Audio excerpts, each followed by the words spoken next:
I'm Chef Lynn, and welcome to the Flavor Secrets Kitchen. Today we're cooking chicken satay with Karen Rick. Welcome, Karen. Thank you. Thank you. It's nice to be here. Great. Okay, so chicken satay is an Indonesian dish, and it's great for the summertime, especially when everybody's out on the patio and you want to grill a little appetizer and hand it to them hot. It's perfect for that. But if you have an indoor grill, it's also perfect any time of the year, because where does everybody end up when you have a party? In the kitchen. So I love to be able to cook something, and especially when people come to my house, they expect it. They expect to watch me cooking something, so I like to make a little satay and put it right on their plate and hand it to them as they're all standing around here with their glass of wine. Okay, so satay has two components. First of all, it's a marinated chicken, pork, or lamb. Today we're using chicken. And it's a sauce. And today we're making a peanut sauce to go with the satay. So is this saute or satay? Okay, we're talking about satay, and it's spelled two ways. It can be spelled either way, S-A-T-A-Y or S-A-T-E. But I think what you meant is saute as in frying, which is the French word for basically frying or searing. And that's spelled S-A-U-T-E with the accent to the right. Okay. So we're not talking about just frying a chicken, we're talking about grilling a chicken and making a sauce for it. And this Indonesian dish is called satay. Right. Okay. So it is really similar, though. I'm glad that you asked that question. Okay, now listen up, because I'm going to do this in a different order than you really should. First of all, we're going to make our peanut sauce because it has to cook a little bit. And normally you would marinate the chicken for a half an hour ahead of time, but I want to show you how to put the marinade together, so I'm just going to put the marinade together, put the chicken in it, and then make the satay. But remember, you should let your chicken sit in your marinade for 30 minutes. So obviously when you're looking at a recipe, you want to do the thing that takes the longest first. Right. So you'd cut your chicken, put it in the marinade, and then you'd make your sauce, and then you'd grill your chicken. Okay? We're going to do that in the opposite order today, just because we have limited time. Okay, so first of all, to make the sauce is made out of 2 tablespoons of oil, and again, with Indonesian or Asian dishes, you wouldn't use olive oil because olive oil tastes too strong. And it's not native to the country, and so it really is hardly ever, never included in these kinds of recipes.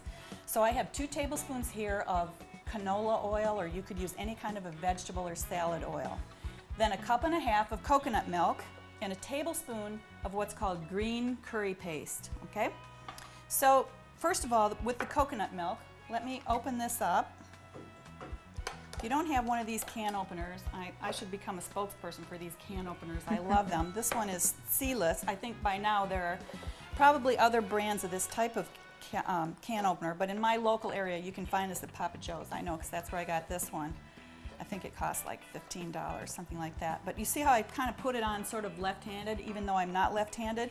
And then I took it around the can. What's great about it is then when you lift off this can, there's no sharp edge. It cuts along the side instead of the top. I love this can opener. All right, so this is the coconut milk, and coconut milk is a combination of 2 things, milk and cream. Let me grab a spoon here, because I wanted to show you what the coconut milk looks like. See how it's really thick on the top? But when you get down to the bottom, it's really runny. That's the milk, and this is the cream. So do they add cream to the tin? I was going to ask if you could just use coconut milk from a coconut. Do you remember the days when you used to knock holes in the coconut with a nail? And right. You could do that. This all comes from the coconut. It's all natural. Oh, it is. But you could make it that way if you wanted to. Your sauce probably wouldn't be quite as thick. Right. Or as creamy. So I like to mix the cream in like this so that we get a consistent product. But sure, if you have coconuts in your backyard, well, you'd be welcome to do that. I think. Okay, so the first thing I did, I've already done this first step, but the first thing I did is I put the 2 tablespoons of oil in this little pan and I heated it just a little bit. Now be careful when you add this, because you're adding a liquid to oil, so be really careful and don't splatter. Then I took a tablespoon of the green curry paste. Now here's something that's kind of a handy tip. If you can't fit a tablespoon utensil inside a small jar like this, then just use your teaspoon and use 2.5 or 3 teaspoons, and you'll get the same thing. Okay, so there's my green curry paste. And I mixed this together really well because the green curry paste, as you can see, is a little bit globby. So isn't there red curry paste too? Is that right? There's also different? red curry paste. Color. I'm trying to remember. I want to say the green curry paste is hotter, but Right. that doesn't make sense to me. It seems like it would be the red curry paste, but I can't remember. I think the green curry paste is hotter. So the difference is really just in the heat of the peppers. Okay, so that's mixed together really thoroughly.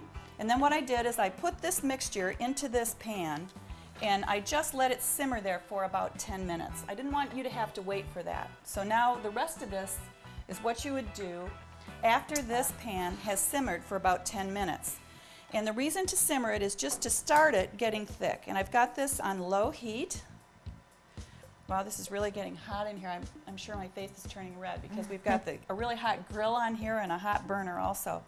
So you can see it's starting to kind of stick to the wooden spoon. I guess so if that's you use thickened. red curry paste, it wouldn't look too nice. So green probably Red curry paste is more. Right, also. Okay, so now we want to add a teaspoon and a half of salt.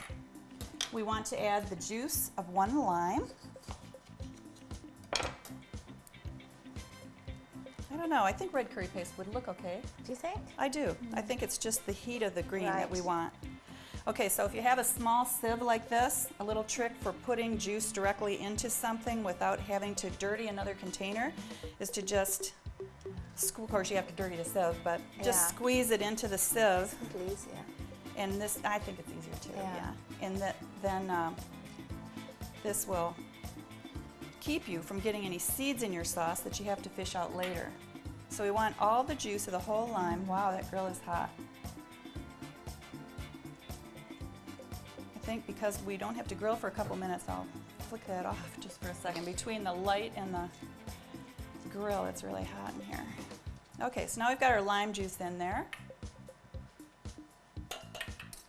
And the next thing is 5 tablespoons of sugar, which is probably going to be about 1/3 of a cup, I'm guessing. And I'll mix that up. So now you can see. Sorry, a substitute sugar at all? Do you think? You could use a substitute sugar, except remember that part of the reason we're putting sugar in here is not just to make it sweet, it's to help it thicken. Oh, Because okay. the components of a syrup, if you think about it, are sugar and water. Yes. So yes. I have Yes. never tried this with a substitute sugar, but you could you'll have to try it and report back. I guess if it was me and I wanted to cut the sugar, I'd try half and half Right. first and then So you'd still have the try it thickening both ways. We'll have to agent. do that experiment and see. Whenever you're heating something, some kind of a concoction in a pan, make sure you're constantly wiping down the sides of the pan so that you don't have scum on the sides that will burn and flavor the taste of your sauce. Now I want to let that simmer for probably about 5 minutes while we're preparing the rest of our meal, and that will thicken. Okay, the last component to the sauce is about 6 tablespoons of peanuts. Now remember, we don't want to use salted peanuts because we already put salt in there, so we don't want to add more salt and end up with too salty a dish. And the way we want to add the peanuts is not to add them whole because it's a sauté. You'll see a very delicate piece of meat that's only one bite that you put in your mouth, so a whole peanut wouldn't stick to it. Right. So we need to crush the peanuts, and I'm just using a heavy cleaver to do that. If you smack the peanuts, they'll go flying all over the kitchen, so you probably don't want to do that, but if you use a heavy cleaver, you can just kind of pound them out so that they get crushed, so they'll stick better to your sauté. If you have a food processor, you can put them in a food processor and take them about to this consistency right here. Not powdery, but pretty fine. Sorry for the banging. It takes a few minutes. Dangerous with the cleaver. I'm looking dangerous? Yes. Yeah, watch out. Chef on a rampage. You can also, if you pull your cutting board toward the edge of your counter, then you can work the handle like this and crush them too. So see how that worked? Leverage. We got leverage. Not to be confused with leverage. Or sauté and satay. No, That's a little different. Okay, if you have some pesky ones, you can even use your cleaver this way and chop a little bit. But anyway, those are fine enough. Then we can pick these up with our cleaver, turn this down to low, and toss our peanuts inside there. Okay. And then stir them through. You can also add more crushed peanut if you want to at the end as a garnish, and then just sort of roll your sauté in there. But this will give it a nice peanut taste. You can also, if you want to, add more crushed peanuts or add some ground peanuts, and those will even help it to thicken quicker.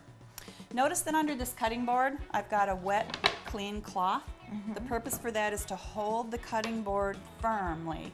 The reason people cut themselves often is because either what they're working with is wet and slippery, or their cutting board slips. So always stabilize your cutting board. Okay, now we'll put together the marinade quickly for the chicken sautés. We need a half a cup of soy sauce.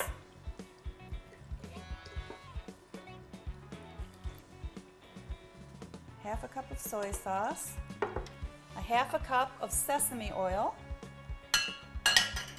Would you be able to buy these ingredients at a regular supermarket, or would you need to go to a specialised Asian market?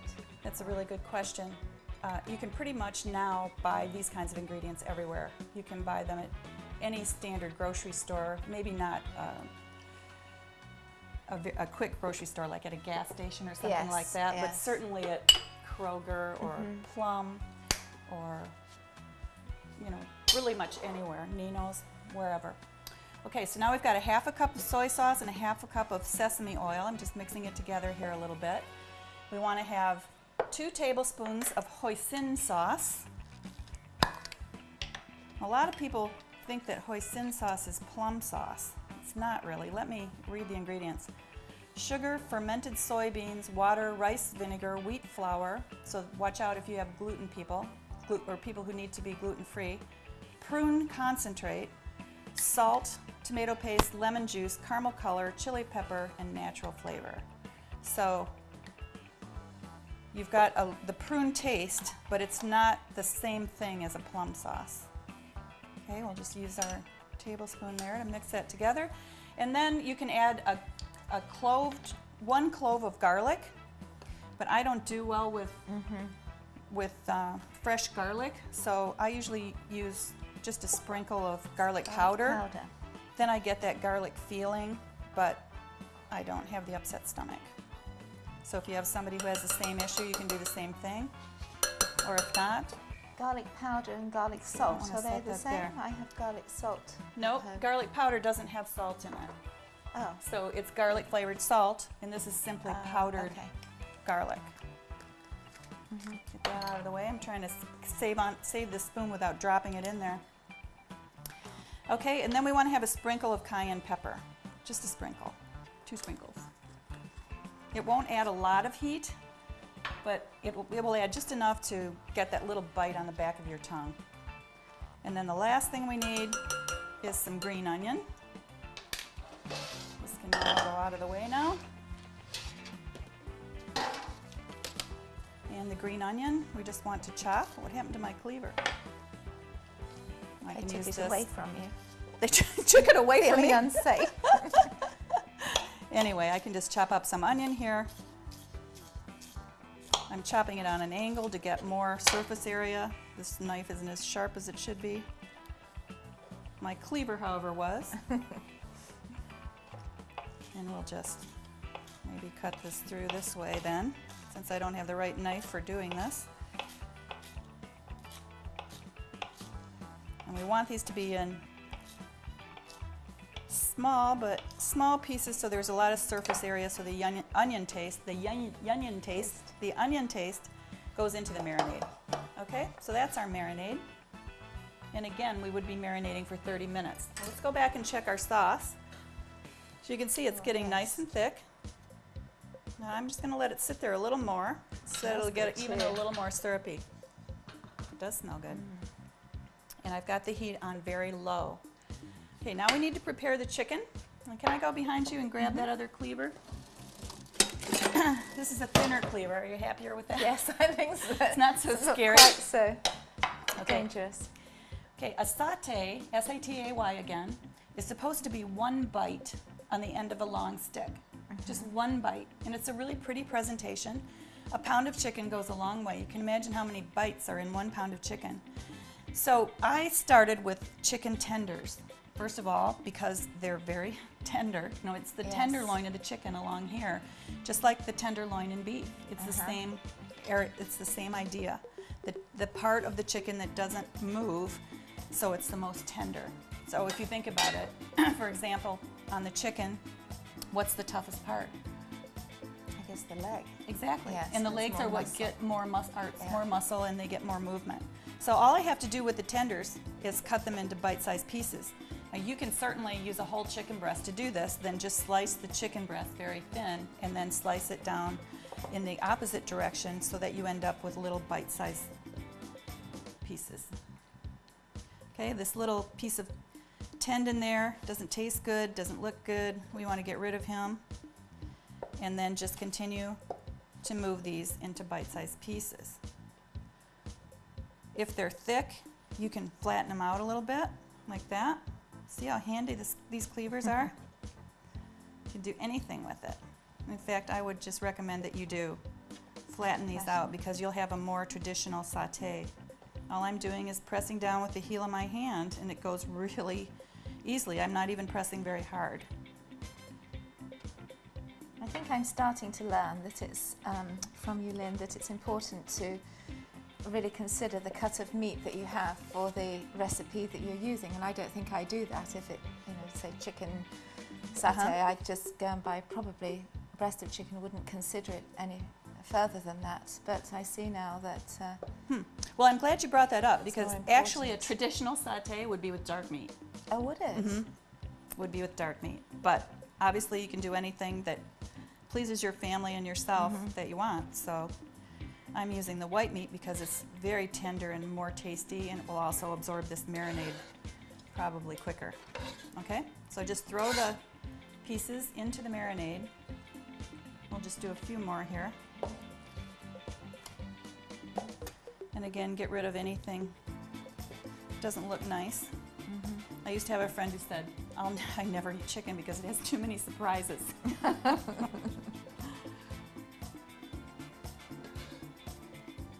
Okay, just flatten these out. Put that down in the marinade. Take off the tendon. If you give your dogs chicken, you can fry that up for your dogs. Be okay for them to have that, and they're not so discriminating. My guests, however, are very discriminating. Okay, put this in the marinade. And then I would let this sit for 30 minutes. But realize that you should always marinate in a refrigerator. If you want your food to be safe, and especially chicken, always unthaw and marinate in the refrigerator. Once you start letting the temperature get up there, then you've only got 4 hours. You let the temperature get too high, you can't leave it out very long before it'll be compromised. Okay, we'll just do a few more since we have 5 people here to eat.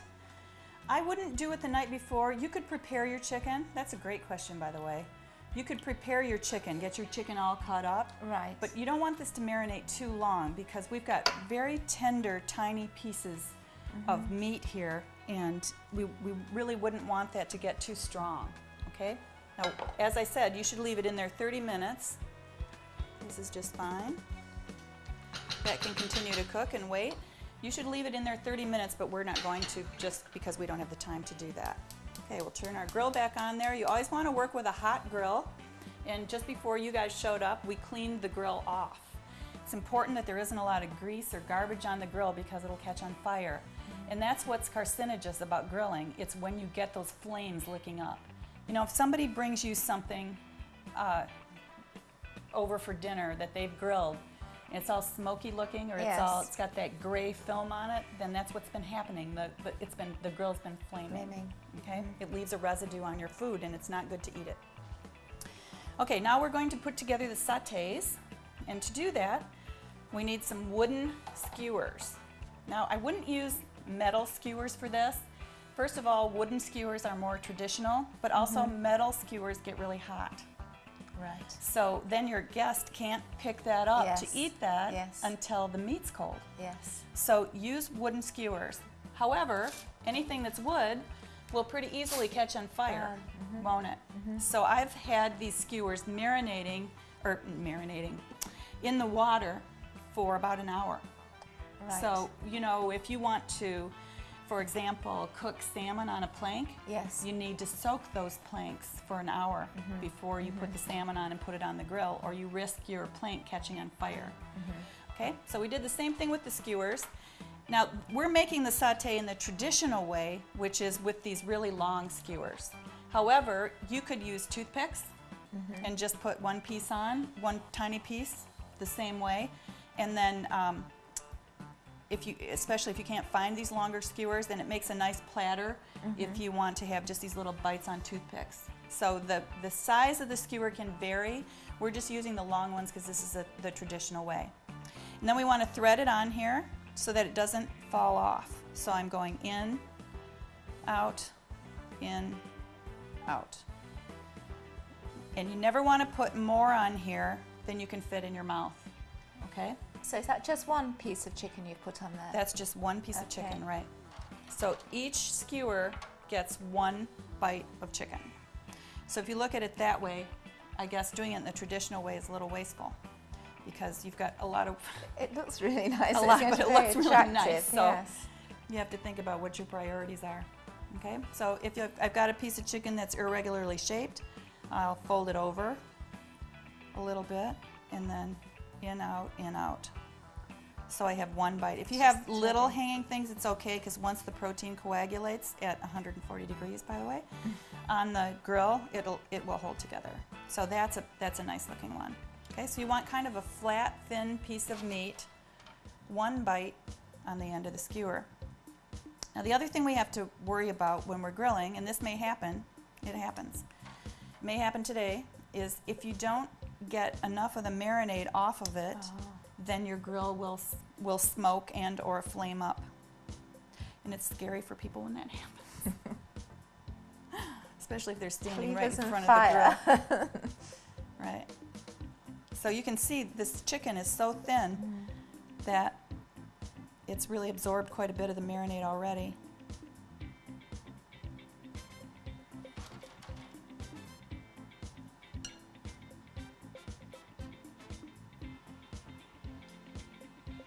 Okay, and I want to do maybe one more of these, and then I'll show you how to grill them. Make it look so simple. It is simple. Oh, there's a nice looking sauté right there. Okay. All right, let's move these things out of the way for now. Always want to keep my raw chicken away from everything else so that we don't contaminate it. And then I'll move these things back here and we can start grilling. All right, I'll move this over here so it's a little easier for me. And we'll I'm going to tap these a little bit so that I get as much of the marinade off as possible. It's a little bit harder with this inside grill to do this because it flames up really easily. But I'm going to try and not have any flames. You can see I'm putting it on there really carefully, tapping off the marinade so that my grill doesn't flame up. How do you know the grill is at the right temperature to... You can use the same technique you use with a hot sauté pan. Take a little bit of water on your hand and flick it on the grill. To check. Yeah, and if it beads up, and I mean you can kind of see how hot it is.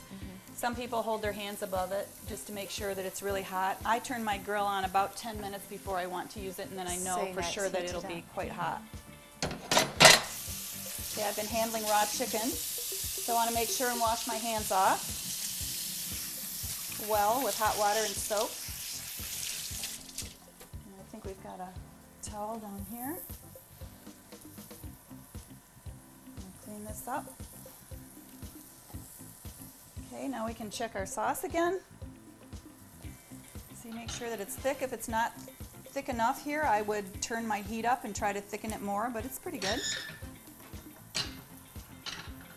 Actually, maybe I will just turn it up just a little bit, put it back on. When you're deciding how high to turn on the heat, you should always make sure that it fits the sides of your pan. There shouldn't be like that. Shouldn't be like this with flames licking up the sides. It should fit the bottom of the pan. Then you're not wasting energy, and you're also making sure you've got even heat all over the bottom of the pan. Okay, so those have been on there how long? What, maybe a minute or so? We know that they're done when they turn white. I'll move these over here because on this particular grill, and actually on a lot of home grills, they're a little bit problematic because the ends are not as hot as the middle. So if you're roasting peppers or something like that, you have to continually keep moving them toward the middle. When these are completely white, they're finished. So it'll be only a couple of minutes on each side. And if possible, I want to have a nice grill mark like that. So see, I've got the nice grill mark, and it's white. I can sort of look at the side and see when it's halfway cooked, and then just flip it over. They don't seem to stick. We lost that one. That'll happen sometimes. This is why, actually, I put these too far in. You should grill toward the edges. I'm glad that happened though, because it reminded me to say that. So put your meat on the edge. So the ones on the edge are fine. Yeah. Right, that's fine. They'll still taste good, but you have to be really careful, and you can't, as you see, these are kind of thin skewers. I'm not quite used to them being quite so thin. Usually I have thicker ones. These are new ones. You can't leave them on the grill very long. Okay, we got to wait just another minute or so. And I'm just going to go over here and grab another cutting board so we can make a little garnish. And we've got a clean cloth under here. Put underneath it. Put the cutting board down. Grab my knife. It's interesting how Indonesian, Chinese, Indian cooking has become so popular now in the Western world. It used to be so specialised and just a few restaurants, and certainly you wouldn't think of cooking at home, these recipes at home, because you wouldn't be able to get the ingredients, and I think maybe our tastes have changed as well over a period of time. I think that's true, and I also think that there's such a bent now toward healthy cooking. Yes. And Asian dishes don't use so much fat generally. I mean, they use fattier cuts of meat often, but then not with additional fat added in. And you don't have to eat as much of it. There's also a bent toward not eating as much of it, and then you can eat, it's okay to eat a little bit. Yeah, that's true, and the ingredients are readily available everywhere. Okay, so now I would just find a pretty little dish like this, a white one, a black one, a red one, whatever you like, whatever you have. And I'd put a little bit of the sauce on the plate for dipping. Yummy, looks like caramel. You always have such lovely ideas for presentation. It really finishes everything off. And then I would probably give each person 3, or you could even give each person 1 if you want to. These might, if you had 3 that were this long, you might start running into people. And then, even though a lot of the garnish won't stick, I would still add some garnish just because it's pretty. So if you hand that to someone at a party, I think they'd be really pleased with that. Yes, it looks lovely. Great. Any other questions? I think you've answered everything. I want to know how you're going to get these off here with the short. All right, I'm just going to take them off, grab them off with my fingers. But I have a big tolerance for heat. So here we go again. A little bit of sauce. It does look like caramel. 2 pieces of Satay and a little bit of garnish. Perfect. Voila, you've got a wonderful appetizer for any time of the year. I'm Chef Lynn, and this is the Flavor Secrets Kitchen. Enjoy.